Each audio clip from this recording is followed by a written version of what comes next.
Right now on Denver 7 News at 7 o'clock on Local 3, it is a Denver 7 Weather Action Day. The snow is done falling, but it has left behind slick roads for your morning commute, and it is very cold out there. We actually set a new record low out at the airport of -7.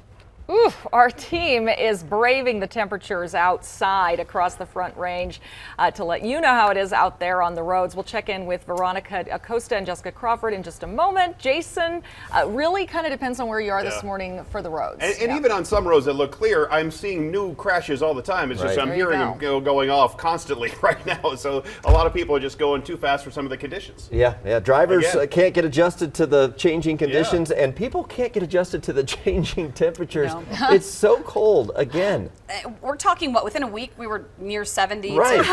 Now 7 below. What a change. And right now you're not going to see much of a warm up. Still just above zero in some neighborhoods. So it's a Denver 7 Weather Action Day through early morning. You're going to find at this point skies clearing a bit. There's going to be a little mix of sun and clouds early on, and a slight chance that we're going to see a little bit more light snow. I'll show you that here in just a minute. It's 2 in Denver. Wind chills are going to be anywhere from about 5 to near 15 degrees below zero this morning. Winds are only at right around 5 to 10 miles per hour, but it doesn't take much for it to feel so much colder out there. Right now, Denver 6, Arvada 0, Littleton you're at 1, Erie 4, but yeah, we set a new record low out at DIA when we hit 7 below overnight. Now it's 2. It's above zero at least. It's a little bit warmer there. Take a look at Futurecast this afternoon and early evening. There's a slight chance we're going to be on just the northern edge of some snow that's going to hit the southern half of the state. So we may see a few light snow showers. Jason, I think if we do see it later today, it would be closer to spots like Deckers, Bailey, Castle Rock, and there along the Palmer Divide. So we'll keep a close eye on that. And I'll show you the rest of our Futurecast and the weekend warm-up coming up. And right now we have new crashes coming in around I-70 and well, I guess it'd be around Federal, Sheridan, so they're calling it out as Tennyson, which would be out in that area. And then we have another one at I-70 near 270 in Quebec. That's some of the slow traffic here on the westbound side. And you can see actually some blacktop here on I-70 near Central Park. Not seeing it as much I-70 out to the west side of town. Had a couple of lanes blocked from a crash over by 32nd Avenue. This is over I-70, not too far from Federal, Lowell, and you can see some of the snow cover there. And then 6th Avenue is snow covered. It's really snow covered across C-470 right now. So you look at some of the drive times around town, like out there to the west side where we've had several crashes between Ward and 32nd out by Denver West. The crash that we had on Highway 36 right by Pecos is clear. Still some slow traffic. If you hear of a crash I-25 and 58th Avenue, I'm not seeing it out there on that northbound side. We also had one reported northbound 25 near 104th. We've had several problems, earlier problems cleared off at 225, but still very slow go traffic for us down here to the south side of town, unfortunately. And over here at I-25 at about Evans, Colorado Boulevard, conditions do improve for you as you head north, but there were some earlier crashes right here between Colorado and Broadway. And Veronica Acosta has been driving from the south side of town and now heading north. You're going the opposite way, Veronica, because I can see the sunshine behind you, and that's a major factor for that drive, especially around University, Colorado, heading south. It is, and earlier this morning, maybe an hour or so ago, we drove past here and it was not as good as it looks now. I'll switch you around so you can take a look. At least we have some clearing on the road now, right? The biggest constant all morning long is the slower vehicles. You see them in front of me. Typically, we're seeing cars on this stretch of I-25 go in those high 60s. This morning, we're only going about 23 miles an hour, so you can imagine some of these other cars only going just a bit over that. You see the area here that we're driving on the right-hand side of the highway, still a bit snow-packed. Some of the cars have definitely pushed some of that snow off, and we can see some of the roadway there. Still some icy spots here to watch out for that a lot of people are and do seem to be looking out for. That's why they're driving a bit slower this morning, but looking a lot better as the sun starts coming up. You guys, back to you. Yeah, and our team coverage continues in Aurora now. Denver 7's Jessica Crawford is near I-225 near the Florida Avenue Transit Station. And unfortunately, Veronica got to be in the car. Jessica is out in the cold today. Yes. Hopefully people aren't having to wait too long for the trains. Yes, the good news is that the train is here at Florida Station. We do see some people who are trickling in, who are trying to catch it. All of them are bundled up from head to toe, parkas, hats, gloves, the whole 9 yards. So another thing that we're seeing right now is a little bit of some snow flurries. So not as much as we saw earlier today when it was darker out, but we are still seeing snow flurries out here. And for those people who are driving and are planning to make their way on I-225 this morning, it really depends on which way you're going as far as how fast the traffic is moving. Generally, we are seeing cars being a little bit more cautious, but we really have not seen any wrecks, although we have seen one car that looks to have maybe had a wreck before we got out here. Live from Aurora, I'm Jessica Crawford, Denver 7. All right, thank you, Jessica. The weather is causing some cancellations and delays at DIA. We just checked FlightAware. 22 flights are delayed and 14 canceled so far. You can get 24/7 Colorado news and weather updates on your TV anytime. Just download the free Denver 7 Plus app on your favorite streaming device. We have another tough story about youth violence. This morning, we are learning new information after a deadly shooting inside an Aurora hotel. Police say a 16-year-old boy died after the shooting last night at the Quality Inn on North Ouray Street, just south of I-70.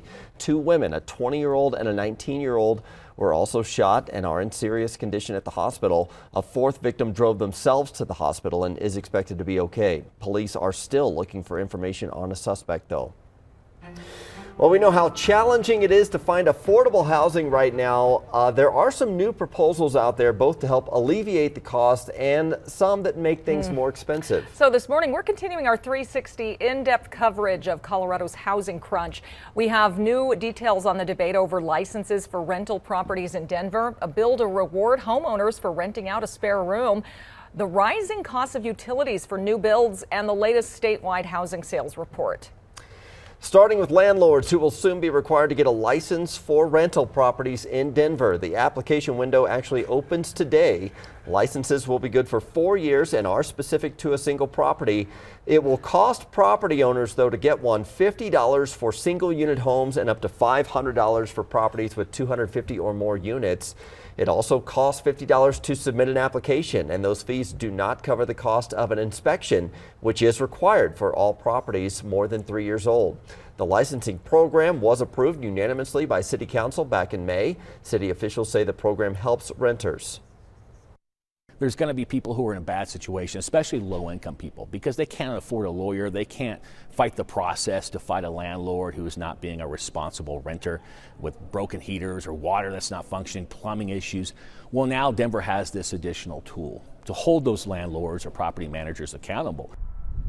Although the licensing proposal received pushback from industry groups like the Colorado Apartment Association and Denver Metro Association of Realtors, owners of multifamily properties have until next January to get a license. Owners of single unit properties have until January of 2024. Colorado lawmakers shot down a plan to pay homeowners to rent out a spare room. The bill would have set up a 3-year pilot program to provide a $500 incentive payment to homeowners at least 55 years old who rented space in their home to someone else for at least 6 months. The bill would have cost the state up to $2 million. It failed in committee this week.